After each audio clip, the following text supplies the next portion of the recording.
Please welcome to the stage Kris and Majid Samman.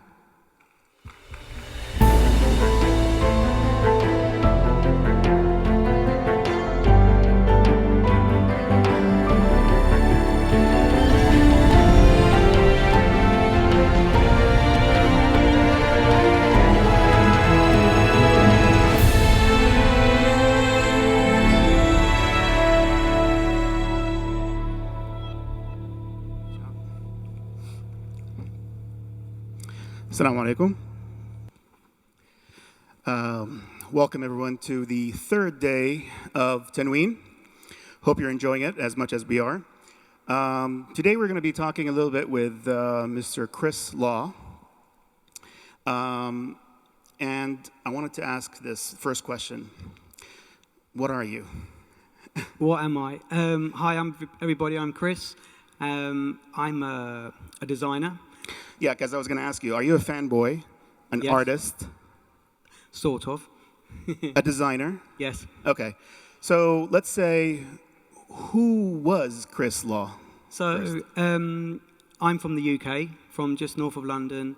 I grew up in a pretty working class family. Went to school, just a normal kid. But I was really into music and really into culture and stuff. And when I was at school, I wanted to figure out how to be a designer, but I didn't really know how until later on. So my sort of background was just a general, went to school, left school, took a normal job as a postman, and I did that for like 5 years. But I really wanted to get into design because sort of my passion growing up as a kid was like record sleeves and music and that connection between music and art and design. Yeah, and I remember like the design and the art that were on record labels were amazing. They looked so beautiful that sometimes you buy the music, the CD or the tape. The music really sucks, but at least the art looks good. Yeah, and for me, the part that really got me into sneakers was hip hop culture and the early days of hip hop culture, and with that culture there was a whole kind of multi-platform to it. There was the art, the music, the design, the dance. And for me, it was the first time that I sort of understood a culture that was sort of alien to me, coming from the Bronx in New York, but it had a real kind of visual identity to it. And the record covers were the place where you would see the graffiti and you would see the fashion and the style. And one cover in particular, there was a drawing, like a comic of the band, and it's by a guy named Doze Green, who's a famous artist now. And the way that he drew the shoes was to me like something out of this world, and I was fascinated by the shoes more than the music. The music wasn't very good, but the drawing of the shoes was like, what's going on there? I want to know what that's about. So you would say that moment was the moment where you said, I want to be a designer, shoe designer. Well, that was the moment that shoes was so important. Okay. The designer bit came later, but at that point it was like shoes. I need to know more about shoes. Really? So you were fascinated by shoes because of that art piece? Totally, yeah. Oh, okay. That's interesting. So then when did you start designing shoes or artwork, if you might say, and how old were you? Well, I started to sort of design things when I was about 15, but they were just kind of like not the best. It wasn't until later, after I'd doing the jobs that I did, and I went back to college because I wanted originally to learn how to design record covers. So that was my first sort of love, was typography and graphic design. And through that, going to college, on the first day of college, we were all in the class was all in the classroom, and myself and another guy looked at each other's feet, and we were like, you know. So we kind of just got talking about each other's shoes. So that was like the secret handshake. It was totally the secret handshake, like, you know. Okay. So we became really good friends, and we went through college together. And eventually, when we finished college, 4 years later, we both went into website design. Wow. And we both did like a year doing website design.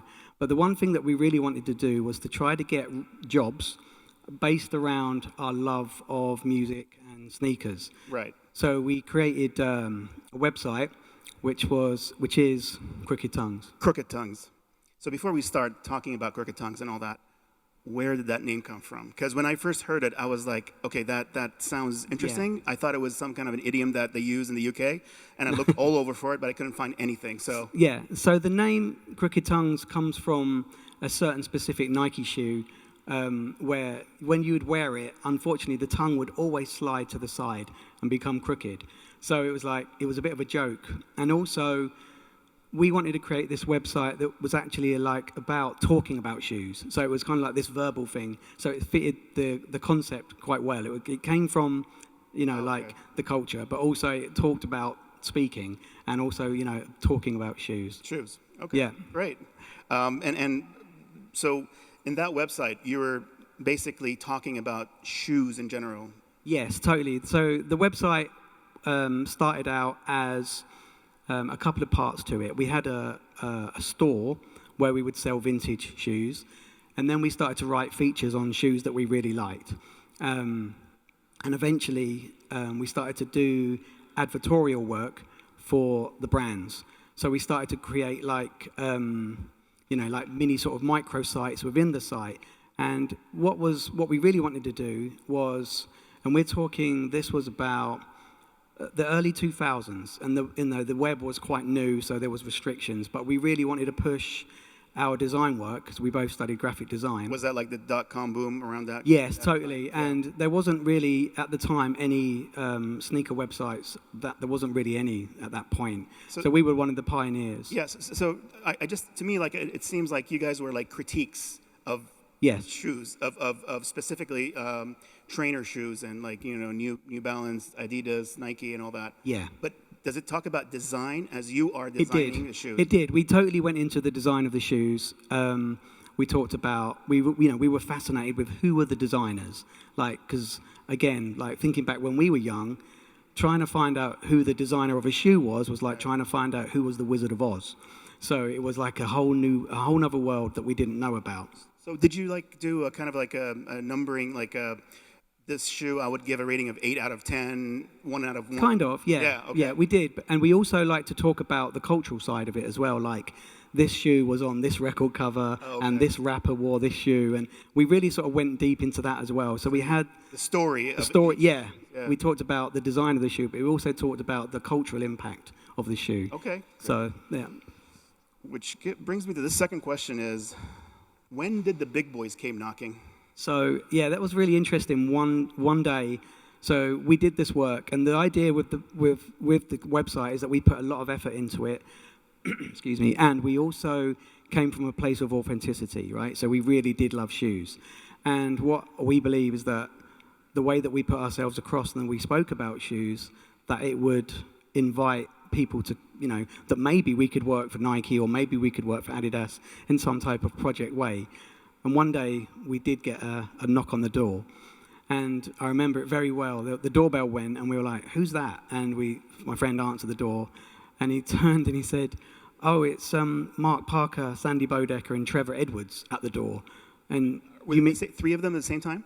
The 3 main guys from Nike, and we were like, "You mean Mark Parker, Nike Mark Parker?" And we all looked at each other like, "We better let them in." Yeah.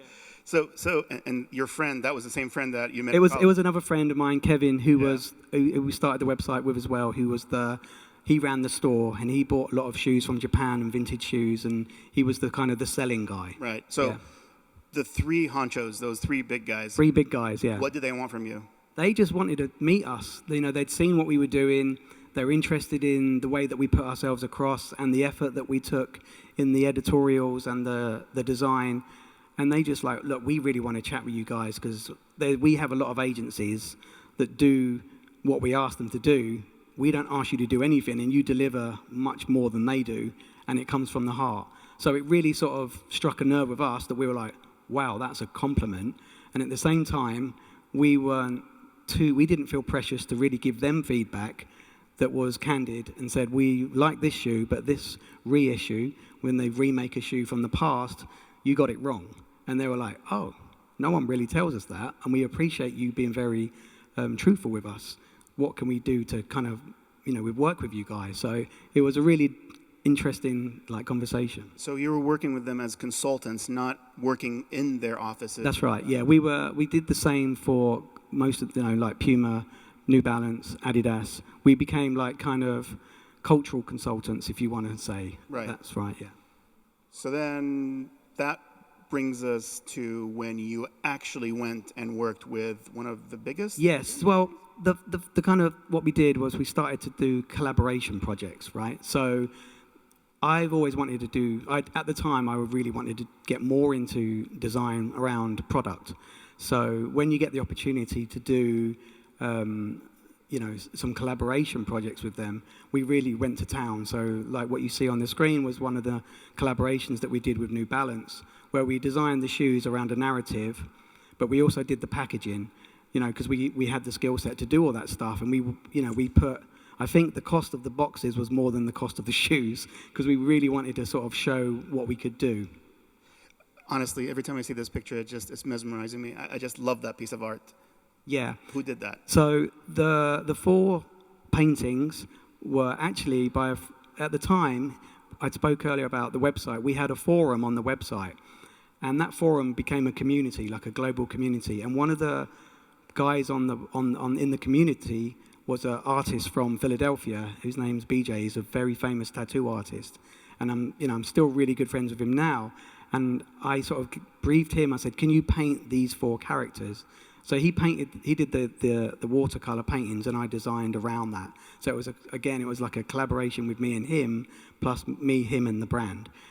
Yeah, and then the sneakers by themselves, you designed the sneakers. So there was 4 shoes, and BJ, who did the painting, I let him do one. My friends Gary and Charlie did one, and Sean, another guy from Shanghai, he designed the other. So we opened it up a little bit to the community to design them as well. Beautiful. So you want to talk a little bit about when you did you start working at Adidas after this, or? Yeah, so when it got to, I did Crooked Tongues for 8 years, and then in 2007, after we'd been working with Adidas quite a bit on products and stuff, I got asked would I like to join Adidas in Portland, Oregon in the US to be a designer. All that time you were in the UK, right? Yeah, up until that point I was in the UK, and then I got asked would you like to come and join Adidas well, actually they said would you like to come and join us in the US, and then the Germany guy said would you like to come and join us in Germany. And I was like, well, I've been to Germany lots of times, but I've never been to Portland, and it seemed like such a big adventure. So we went with the Portland one, and so this, eventually I started to learn how to sketch shoes and draw shoes, and these are some sketches.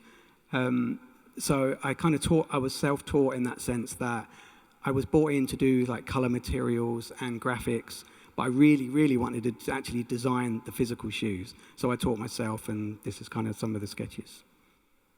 Right. So, and then you stayed for how many years with Adidas? Yeah. So I worked with them twice. So it's about 7 years in total altogether. And I've worked with Converse and Clarks. During that time or after that, there were some collaboration with different artists. Yeah. And one of the biggest ones are, Yeah. So, like I said earlier, so I started out in color materials, and for me, I really liked way that you could graphically apply stuff to shoes. For instance, there's an example here where you can take what is known as color blocking, and this example shows where you can use, say, 2% of color up to 100% of color, just based on this grid and based on that kind of Mondrian kind of expression. And then, as part of my role at Adidas, I got to work quite a lot with rappers and artists. So a couple of examples of some of the work that I've done. This is a very well-known rapper, Childish Gambino, and Donald Glover. So, A.K.A. Donny Glover, A.K.A. Lando Calrissian. A.K.A. Lando, yeah, which is amazing. And I got to work with him really closely, which was really nice. And you never know who you're going to work with. I've worked with Snoop, Method Man, Redman.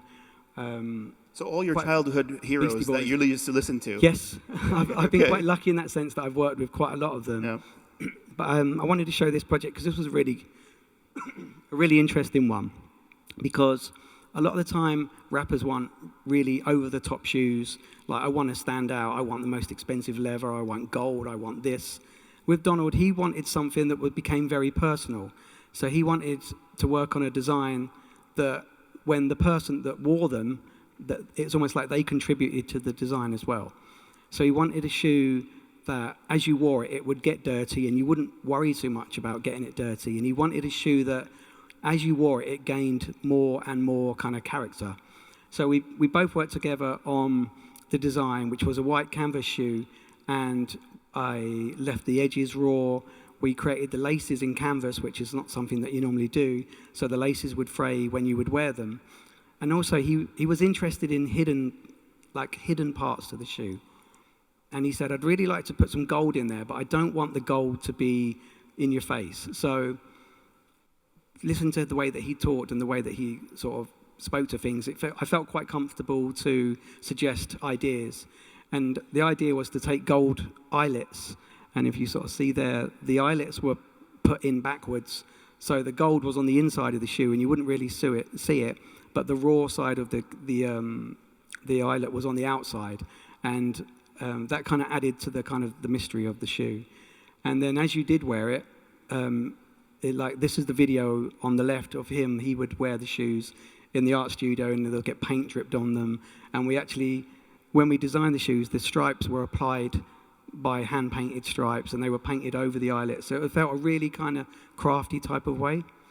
And you can see from here, as you wore the shoes, the laces would get frayed, and that would really sort of take on their own character, and he really liked that. So that was an interesting project in the sense that, for me, it was quite a crafty project and quite a personal project. It is. It's like it builds its own personality after a while. But the thing is that I'm always, most of us are taught that you need to have your shoes clean, and then if it gets dirty, you clean it, or you throw it away and you buy a new one. But this is a new concept. That was totally his thing. Is like all the rappers I know want fresh out the box, gleaming, brand new shoes. Right. I don't want that. I want my shoes to really get dirty, and I want them to look better when they get dirty. Right. So and so I threw in a couple of other shoes and stuff that are quite different to that. So this is a project that was, I worked on the lifestyle side of the product, but I got asked to create a performance basketball shoe to play on court. And for me, this was really out of the comfort zone because I don't really design jump higher, run faster product. I create lifestyle product. But the brief was to work with the performance guys to do a shoe that was more lifestyle, but bring in modern technology. So this was a real nice project where we created a lot of the stuff by hand. We laid materials down, and we did a lot of sketching. So this was really a techie shoe done in an untechie way, and much more crafted, much more hands-on.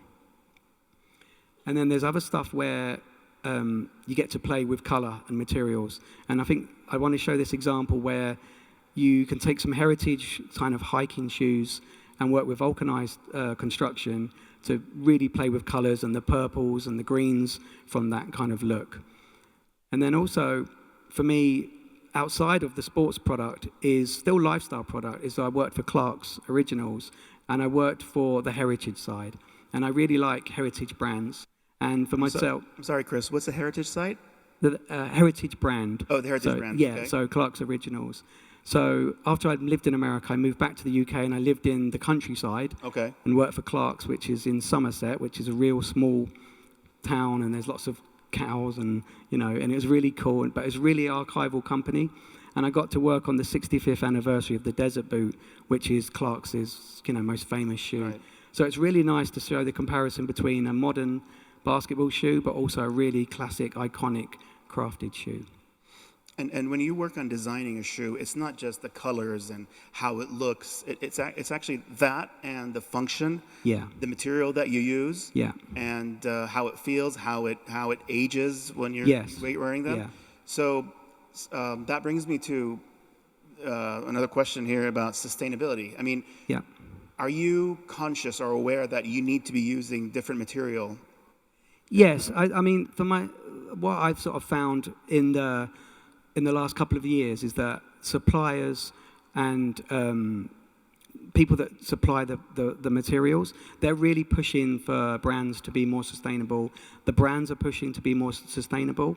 So there's definitely a lot of work going on in that area. But the interesting part for myself and other designers is that we as human beings, we as creatives, are looking for ways to design smarter using less waste. The way that we create the patterns, the way that we cut the patterns would eliminate waste as well. So make sure we don't use too much padding and we don't put paper inside the shoes. And the designers themselves are taking it on their, it's taking the responsibility as well to do as much as we can. It's just as well as the factories, just as well as the suppliers and the brands themselves. So I think that's definitely something that myself and other designers it's been at the forefront of our minds, especially through the last 2 years in COVID, when you've had time to be out of the office and to think about how can I approach life differently. And I think that's definitely a red thread that I'm seeing with myself and other designers and friends that are in the industry. Yeah, I've noticed that lately whenever you wear a shoe, they take that. Remember that we used to have that crumbled up paper inside the thing, and now it's not there anymore. Yeah, because it's just everybody just takes it out and puts it in the bin anyway, so you don't that's really. A major waste. Yeah, and the packaging as well, like the way that the packaging, less glue, less folds, less cuts, less waste. Yes. Yeah.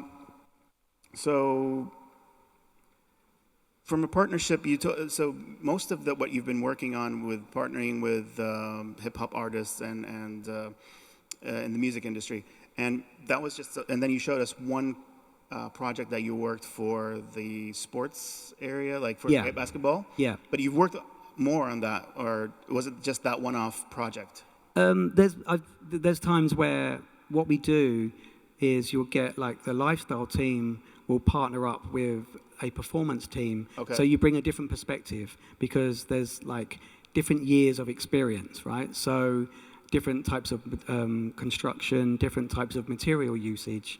And it's really interesting when you bring in, say, a skateboard designer to work with, say, American football. Because you bring a completely different perspective, you're not sort of tied down to the rules. So that's definitely that kind of cross-functional design groups working together to bring a different perspective is something that we kind of really enjoyed doing. Oh, so you enjoyed it. So because when you started doing this for the sports agencies or for the basketball, that was out of your comfort zone. Yes, yeah, and it's good to be out of your comfort zone because that's where the magic happens. Exactly. Yeah. Well, I think we enjoyed talking with you about your experience and all that. I think you have any. We'll go and ask for a few Q&A, if okay with everybody.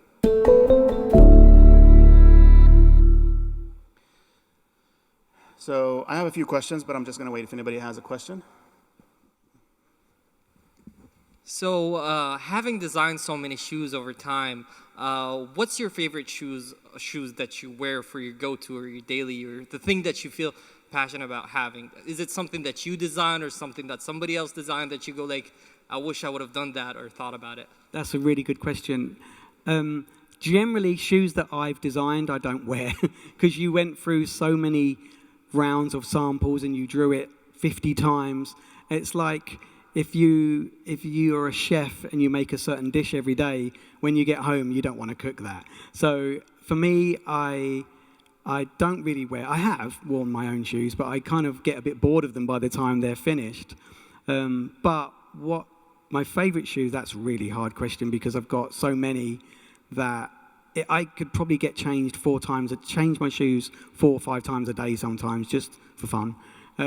But yeah, I think it's hard to sort of choose a favorite shoe because it changes all the time.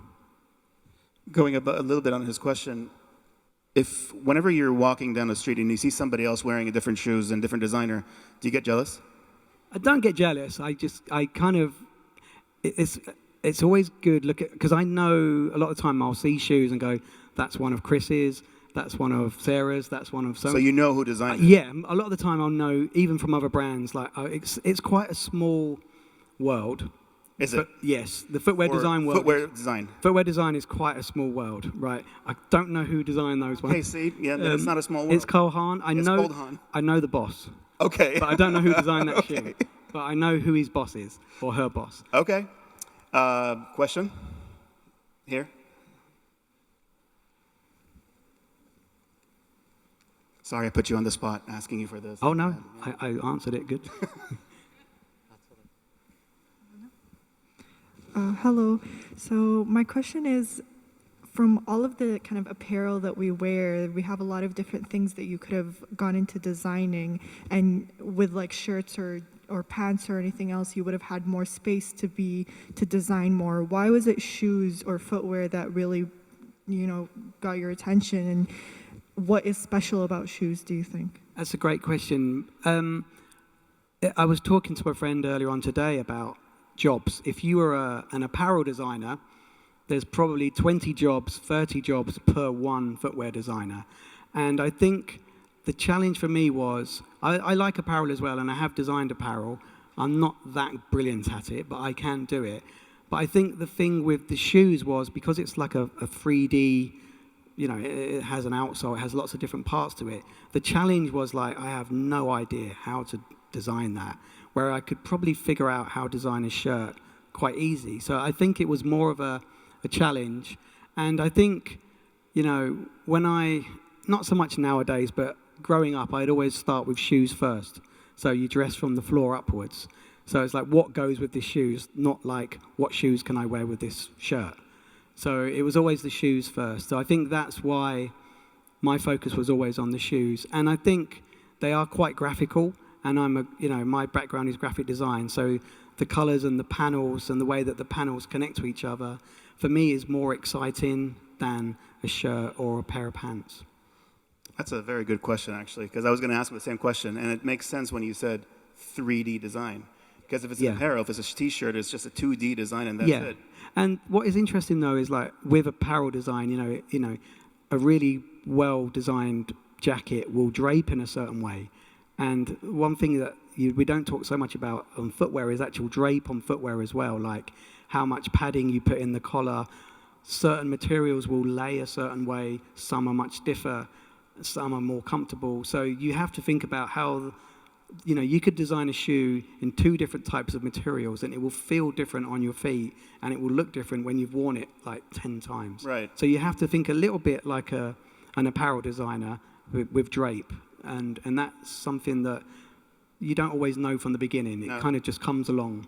Yeah. There's a question here. Hi, thanks for being here. Such a great talk. Thank you. 2 questions, if I may. The first one is, how do you see the future of sneakers? So at the moment, there's a big demand for customization from consumers. Where do you see that heading? And also, as a sneaker collector myself, mostly Jordans, I just wondered if you could give some insight into how brands think about relaunching a sneaker. So when they think about bringing an iconic sneaker back and doing a second drop, that narrative and that planning, can you give us some insight? Yeah. And any industry insight you have on the next drop that you think is coming would be really great. Chris, she knows what she's talking about. She so does. Be careful. Yeah, I'm challenged. Actually, I've never owned a pair of Jordans. That's one that always blows people's minds. I do like them, don't get me wrong. They are amazing, especially like the first 4. I'm sort of going off track a little bit now because we're starting to talk shoes, so you've got me hooked. So I think the future with customization, I think, is that the brands, and you see it a little bit more when you go into a store and you can buy a shoe, but like people want more options now because you want more personality. So I think at some point in the future you may be able to do a little bit more in the kind of ID world, but more in, you go into a store and go, right, I want this Jordan, but I don't really like this color blocking. Can I change the color blocking? And I think that will kind of come around a bit more. I think that digital ordering as well, like creation of sneakers in stores, like go in and press some buttons, go, okay, I want it a bit more like this, will definitely that more give more choice. I can see that coming. It's a bit of a nightmare for factories when there's like the same shoe in 10 different versions. But then there's a philosophical question here. If you buy an Air Jordan and that's the set design, set color scheme, and then you want to customize it, it's not an Air Jordan anymore. you strip that away, and then it's customized to your liking, to your personality. A little bit. I think, I talk about customization. As a kid, I would always change my laces, and I would always, sometimes I don't like that panel, I'll color that panel a different color with a Sharpie or whatever. So I think that's fine that you can take something and make it your own. And then, so the second question you asked about when a brand brings a sneaker back and how does it work? I've done quite a few, what we would say a reissue of a shoe, and there's always like a gut feeling of like it's the right time to do this shoe that hasn't been out for 10 years, say. But you kind of have to win over different parts of the business to make sure that you can do it. And then a lot of the time when a shoe is made, like the tooling, which is the outsole, the factories will keep all of the molds for maybe 2 or 3 years. And if the brand doesn't continue with the shoe, they just don't have the space to store everything, so they scrap it. Yeah. So when, say, Nike or Adi re-releases a shoe that came out 20 years ago, you have to start from scratch. And the problem with that is that you're generally working on a shoe that you don't have all of the digital files that were created then, because they probably weren't digital files. So it's a real challenge to bring back a shoe in perfect version of what it came out the first time. It's got better, and it's one pet peeve for me that I'm really fussy about reissues, and I will go to every detail to make sure that it's right. As for what releases are coming, it's funny because you always work a year in advance. So if I was designing a season now, it wouldn't come out until a year from now. Sometimes it's a bit shorter, like the timeline, but generally it's a year, and sometimes it could be, if it's a reissue, which you've got to make a new last, it can be even longer. So yeah, there's lots of hurdles along the way to reissue a shoe or to kind of bring one out. Did I cover everything? Because I'm not sure if I covered everything. Okay, thanks. Okay. One last question. Sorry. So you guys had your chance. Sorry. Hi. You said in the beginning that you loved making, like, you would love to become a shoe designer, but you didn't know how to go about doing that, right? But you ended up being who you are. Yeah. So do you have anything to say for the rest of us who would love to be something, but they don't know how to go about it? I think you can't teach passion, right? You can't teach passion. If you've got passion for something, you've just got to keep going and ignore people that tell you can't do it. Because I know when I was at school at 15 and I said to the careers person, I want to be a shoe designer, they just laugh at you. This was 1987, so it wasn't as easy as it was now. But I think if you really want to do it, just have the passion. And I think that now you have the tools with social media to get, if you're you want to be a designer and you want people to see your work, you have social media where you can build a platform that people can see it. And I work with a design school in Portland, Oregon called Pensole. And Pensole is a design school that isn't led by one of the, it's not like one of the big art schools that you have to pay a ton of money to go to. You actually just have to have the passion. And Dwayne Edwards, who runs the school, is an amazing story, and I don't know if we've got time, but I'll try and tell it really fast. So Dwayne was a cleaner at LA Gear in the 80s. So he was just a guy, a janitor. He was from Compton, and he just did the sweeping up. But what they did, they had an ideas box. Back in the day, you had these ideas box. And every day he would draw a sketch, and he would put it in the box, put it in the box, put it in the box, to the point where the CEO of the company was like, who is this Dwayne guy that keeps doing all these drawings? And they're like, oh, Dwayne's the cleaner. And he's like, he's the cleaner. His drawings are amazing. His ideas are great. I want to speak to him. So cut the story really quickly. Dwayne meets the CEO of LA Gear. 20 years from then, he becomes the senior design director of Jordan. Now he owns his own design school. Yeah. No, that's a very inspiring story. Thanks. Last question from my side. So if you can give us a very quick synopsis of your master class that you're going to have tomorrow. Yeah, so I'm doing a master class tomorrow, and it's a kind of 101 of start to finish, from sketch to shelf.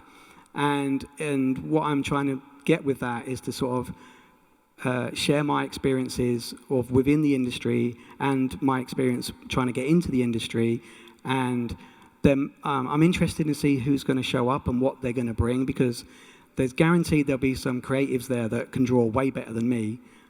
And there's also maybe some people that have got no idea. So I'm quite interested to see who's there and what people know and what they want to learn. And I'm just here to share and just spread the love. Thank you very much, Chris. Appreciate it. And Thank you. Thank you. All right.